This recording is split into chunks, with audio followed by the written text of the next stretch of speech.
Yo, kumusta guys? This is Quarog Tattoos. Seryoso muna tayo ngayon, no? Guys. Makwento ko lang. Ano ba ang naging experience ko sa 15 years na pagtatattoo? So, nag-start ako sa tattooing 2009. Before that, sa nursing job ako. Graduate ako ng nursing at hindi ko nagustuhan kung ano ang nangyari sa akin after after kong pumasa as nurse sa Pilipinas. Hindi ko nagustuhan yung naging resulta. Mababa ang sahod, alam mo yun, yung hindi ka makabili ng sarili mong yosi dahil nung time na yon is puro ano ang tawag dito, puro volunteer, yung mga gano'n, walang sahod, kaya parang nawalan ako ng gana. So ayun nga, fast forward, may namit akong tattoo artist, JC Palad, shout out, hanggang sa ayun nga, na-introduce niya ako sa tattooing. Nag-start talaga ako ng solid na full time 2009 guys, pero before that on and off yung tattoo. Nagtatattoo ako na palihim kasi nahihiya pa ako nung time na yun. So nagtuloy-tuloy yon at nakapagbukas pa ako ng shop dyan sa Baguio City hanggang 2015. Yun. Pumunta ako dito sa Dubai 2014. Umuwi ako ng 2015 para isara ko yung shop ko sa Baguio kasi nga wala na ako doon. Ayun, hanggang sa ayun na, fast forward guys, 10 years na ako dito sa Dubai. 2024. So from 2014 hanggang 2024 guys, yung 10 years na yun, grabe, sobrang daming nangyari. Pero up and downs guys, up and downs kasi naging umayos, tapos nagbukas kasi ako ng business na hindi naging kumbaga hindi pumatok, malaki yung nalugi ko, tapos naging okay ulit, tapos naging, alam mo yun, kasi may pandemic. Yung pandemic ang pinaka solid sa akin na peak, super peak ng career ko, kasi doon ako, yung mga tao dito sa Dubai nung time na yun, pandemic, hindi sila makalabas, sarado mga airport, less working hours. So perfect time sa kanila para tapusin lahat ng mga tattoo nila. So that time, from what I remember, 7 months talaga solid. Umabot ng 7 months na talagang fully booked yun everyday. Walang yun yung pinaka peak ng career ko. So sa 15 years na nagtattoo ako, yun yung pinaka solid. Ngayon, ma-advise ko, gusto ko lang mag-advise din sa mga tattoo artist na nagsisimula or nakapagsimula na or nasa kalagitnaan ng career nila, na hindi araw-araw Pasko as tattoo artist. So kailangan mo rin talagang planuhin kung ano ang dapat, di ba? Kung ano ang gusto mong mangyari sa buhay mo. Knowing na ang tattoo artist, guys, normally wala tayong insurance, kumbaga compared sa mga employed dito sa Dubai, meron silang kompleto sila sa insurance, may mga benefits sila na alam mo yun, may leave sila, paid leave, na kahit hindi sila magtrabaho may sahod sila, tapos may pamasahe pa sila, free pamasahe papuntang Pilipinas, ganyan. Wala tayong ganun guys. So kailangan mo ring planuhin yun ahead of time. At ang pinaka the best na suggestion ko rin sa mga yung mga nagtatattoo na rin, na sa experience ko, buti na lang nung bumagsak ang business ko dito sa Dubai noon. Grahe yun sa sasakyan, car garage. nagra-wrap kami ng mga sasakyan noon. So ang naging ano doon, goods na nagawa ko is yung nag-invest ako sa properties. So meron akong mga properties sa Manila. Nag-start ako niyan nung 2015. So ngayon, sa awa ng Diyos, yun na lang yung natira sa akin. At least may fallback ba. Yung ininvest ko, yung ininvestan ko yung kinuha kong property last 2015, dumoble na ngayong 2014. So kayo guys na mga tattoo artist gan na nagsisimula, try to invest, kasi dumaan din ako sa ganyan guys. Yung alam mo yun, yung syempre nag-start tayong wala, halos lahat naman nag-start ng wala, tapos nagkaroon ka, parang alam mo yun, kating-katik ang gumastos, yung mga hindi mo nabibili noon gusto mong bilhin, alam mo yun, yung mga pangarap mong sasakyan, pangarap mong mga sapatos nabibili mo, pero in the long run nagdi-depreciate lahat ng mga presyo niyan eh. Sa sapatos okay siguro kung kung nasa shoe game ka at marunong ka talaga sa mga sapatos, pwede. Pero ako sa side ko hindi ko maasikaso yung mga ganyang bagay kasi syempre busy ako sa tattoo, nakafocus talaga ako sa tattoo.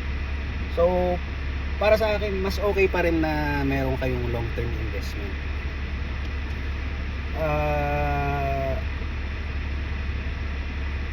Sa mga investment na ganyan, mas okay sa akin yung meron kang long term, meron kang short term na investment. Long term investment yan, yung mga properties na after few years lalago, yung madodoble yung pera mo, yung mga ganyan, which is yun less anong tawag dito, less risky yung mga long term investment tulad ng mga properties, mga lupain, mga ganyan, mga matitinding investment yun, pang matagalan, pero less risk, kumbaga hindi masyadong risky, diba? Yung short term, huwag kayo masyadong mag-focus sa mga short term na investment. Pero kung may opportunity sa mga short term, tulad yan, okay, for example mga sapatos, uy bagong release ng sapatos, kuha tayo ng mga 10, 5 ganyan pairs, tapos ibebenta mo ng doble, yung mga ganong bagay, short term yun, kasi nga mabilisang transaction yun, pwede rin yung mga yun kung mayroon kang opportunity. Huwag ka masyadong waldas. Para sa akin huwag ka masyadong waldas, mag-invest ka sa mga bagay na medyo tumataas ang value. 15 years na talaga ako na nagtatato, so parang from 2009 ngayon 2024, 15 years. Yung sa 15 years na yun, grabe yung journey, talagang roller coaster. Meron talagang all goods, merong mababa, hindi natin masabi. Yun ang problema sa pagiging tattoo artist, hindi siya super stable habang buhay. So meron yung time na pag tumanda ka na, alangan namang uugod-ugod ka na, diba? Magtatattoo ka pa rin kung meron pang magpapatattoo sa'yo, diba? So parang mas okay kung mag-invest ka at planuhin mo yung buhay mo, especially kung may family ka, may kids ka, yung kailangan masettle mo muna yung mga, kumbaga mapagplanuhan mo yung future. So yun lang naman, ako ongoing pa naman ang buhay ko, surviving pa rin, okay pa rin naman ako dito sa Dubai. So soon hindi pa siguro ako uuwi ng Pilipinas, at wala pa sa plano, dahil kung uuwi ako sa Pilipinas medyo mahihirapan ako. So kanya-kanyang sitwasyon din yan guys. So tansyahin nyo rin kung hanggang saan yung kaya nyo, huwag masyado. At idadagdag ko, guys, isama nyo sa plano yung health. Kasi guys, ano yan eh, isa sa pinaka-solid na dapat na inaalagaan natin yung katawan natin. Kasi healthy ang katawan, healthy ang brain, healthy ang utak, healthy ang outcome. Para sa akin ha, ngayon na lang ako nagkaroon ng parang time na para bigyan to ng, alam mo yun, gawing routine sa buhay ko. Kasi dati wala talaga eh. Tsaka dito sa Dubai, meron na akong mga kaibigan na tattoo artist talaga dito na sumalangit ng nawa ang mga kaluluwa na bumigay. Guys, bumigay sila. Renal failure, heart attack, ano pa yung isa, cancer, yung mga ganyan. Kasi tayo guys, ang tattoo artist hindi gumagalaw eh. Wala tayong means of parang papawis eh. Kasi lalo kung busy ka, nung time na yun ako busy talaga, solid na puro tattoo lang, ganyan. Hanggang sa naisip ko hindi na maganda kasi may mga nararamdaman na ako. So parang naging health conscious na ako lately. Actually 2 years na akong consistent na tuloy-tuloy. Every Sundays nagba-basketball ako, may Tuesdays. Tapos yung gym singit-singit na lang, thrice a week, ganyan. So parang ayun, ginawa ko talagang routine kasi nga kailangan guys ng katawan natin yan, lalo kung may mga anak ka pang maliliit at hindi lang naman para sa iyo yan eh, para sa pamilya mo, saka para sa alam mo yun, mga nagmamahal sa iyo sa buhay mo.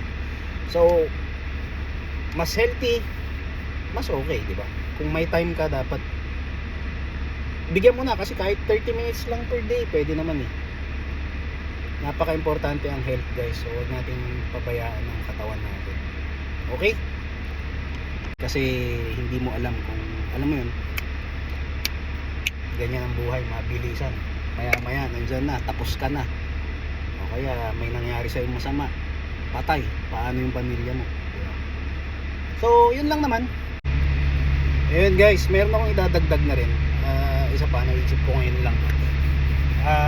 Life insurance guys, kailangan natin ng life insurance. Meron akong life insurance noon nung nasa Pilipinas pa ako, AXA. Single pa ako noon, wala pa akong baby, hindi pa ako married. So nung andito ako sa Dubai, ano na ako noon, na parang underinsured. Kasi nga nung nagkaanak na ako, nagka-asawa na ako, nagka 2 babies ako.